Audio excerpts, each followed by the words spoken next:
más de una ocasión y últimamente además, personas que están en una situación matrimonial irregular, es decir, personas que se encuentran divorciadas y en una nueva unión y en consecuencia fuera, digamos, de la situación regular que prescribe la Iglesia, que determina que el matrimonio es de por vida, ¿no es cierto?, con una sola persona y para siempre.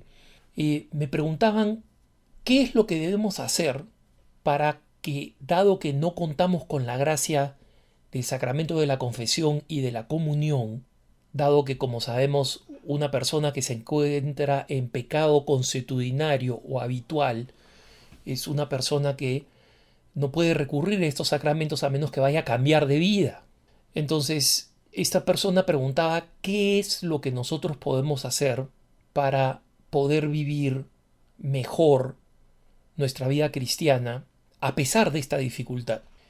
Y ya lo decía la Familiaris Consortio, este hermoso documento sobre la familia de San Juan Pablo II, y lo dice una vez más la Amoris Laetitia de el Papa Francisco, que reitera el valor de la vida cristiana vivida a través de esas dos grandes actividades que son importantísimas incluso para las personas que podemos estar en estado de gracia y que podemos recurrir a los sacramentos de la confesión y de la comunión habitualmente.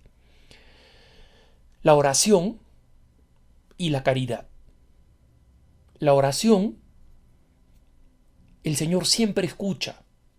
Escucha hasta el más pecador, hasta el más alejado. Hay testimonios de santos que han visto personas muertas a las cuales Dios, por una razón de pura edificación y de forma no habitual, de forma extraordinaria, que revelaran la necesidad de oraciones porque estaban en el purgatorio. Y cuando estos santos se enteraban de que esta persona estaba en el purgatorio, se sorprendían porque eran grandes y contumaces enemigos de la iglesia y grandes pecadores. Y habían tenido un momento de oración genuina y profunda en el último momento de la vida. Y aún así, cuando parece ser una oración oportunista, el amor y la generosidad, la misericordia de Dios son tan grandes que Dios escucha y actúa y perdona. Entonces, crecer en la perfección de la oración es un medio recomendado para cualquiera, pero especialmente para aquellos que, por razones de su estado de vida, no pueden recurrir a los sacramentos de la confesión y de la comunión. No necesito aquí hablar de la grandeza y de la importancia de estos sacramentos para el cristiano y de la importancia de recibirlos dignamente. Por eso hacen tantísimo daño esos sacerdotes que le dicen a una pareja de personas que están divorciadas en nueva unión: no, acérquense nomás a recibir la comunión, yo les doy permiso. El sacerdote no tiene esa potestad, está engañando a estas personas, porque él no tiene esa potestad, ni el Papa tiene la potestad de decirle a estas personas comulguen. Porque la enseñanza de la Iglesia es clarísima, viene del mismo Jesucristo. Y el mismo San Pablo nos dice: el que come indignamente come su propia condenación. Por eso es que la oración conocida como secreta, que los sacerdotes suelen decir, pueden decir o deberían decir silenciosamente antes de ellos comulgar, ¿no? Después de el saludo de la paz y del cordero, el sacerdote tiene una oración secreta que una de las versiones, de las dos que conozco, se remonta a Santo Tomás de Aquino.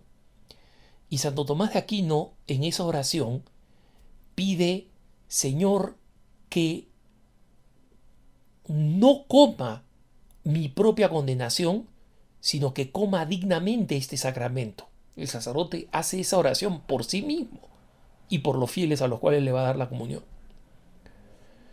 Entonces, es importante comprender que aún en esa situación la oración es una herramienta de oro. Y es importante alentar a las personas que se encuentran en esta situación a orar, a rezar, porque existe la idea equivocada de que una persona que no puede acercarse a recibir la comunión porque está en una situación irregular se encuentra excomulgada. No está excomulgada. La excomunión es una pena canónica que es distinta. Aquí simplemente la persona no está en capacidad de recibir la comunión, que es distinto que haber recibido una pena canónica. Muchas veces estas personas dicen: ¿por qué la iglesia no me deja comulgar? La iglesia te deja comulgar. Si tú te vas a una parroquia donde nadie te conoce, te pones en fila, recibes la comunión. Lo que la iglesia hace es advertirte que no puedes, para que no comas tu propia condenación. Y entonces muchas personas dicen: bueno, si no voy a recibir la comunión, entonces ya ¿para qué rezo? No, es lo contrario. Más es recomendable rezar, más necesitas rezar, más vale la pena rezar. Porque recordemos que la oración nos mantiene unidos a Dios. Y recordemos que además la oración el Señor la escucha. Entonces pueden haber situaciones que para nosotros no son fáciles de resolver. Mi matrimonio,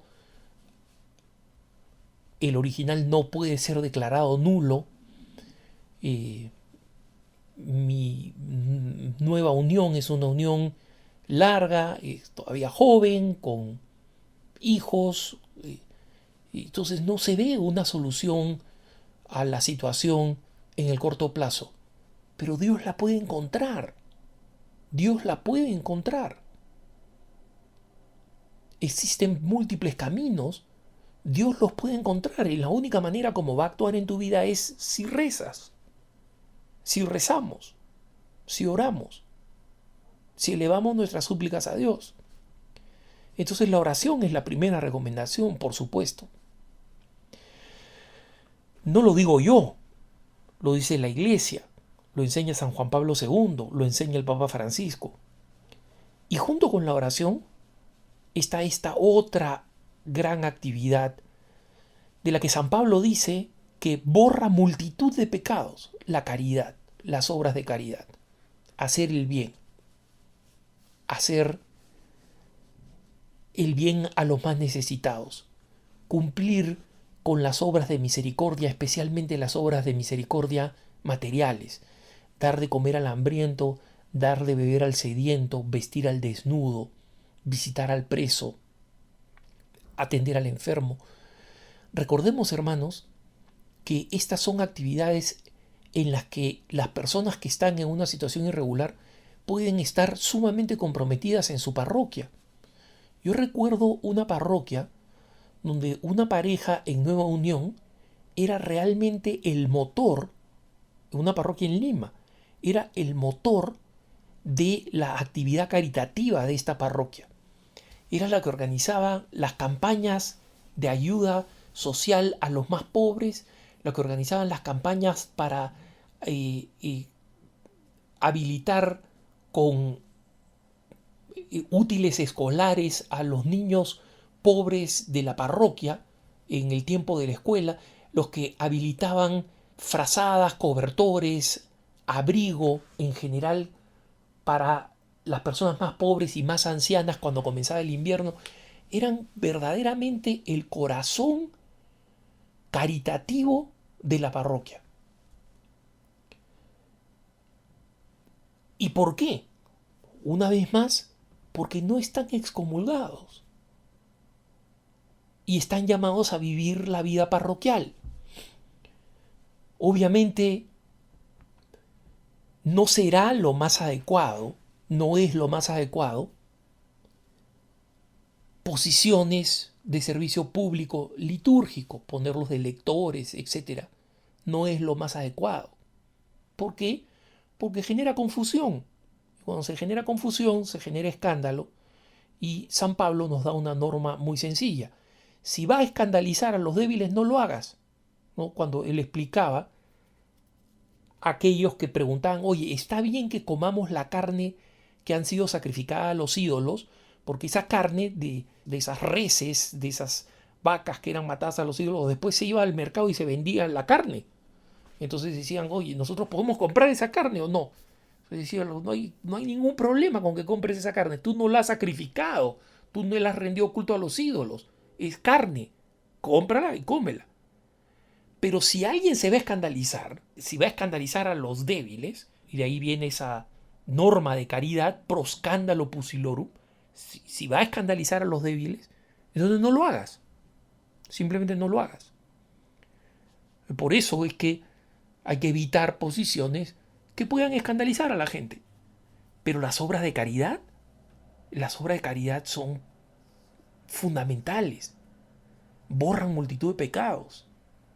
Se pueden hacer y son necesarias, porque en general nuestras parroquias y nuestras asociaciones podrían hacer un trabajo mejor en el servicio de los más pobres y necesitados. Por supuesto, no son muchas las parroquias que pueden decir hacemos todo lo que podemos con los pobres.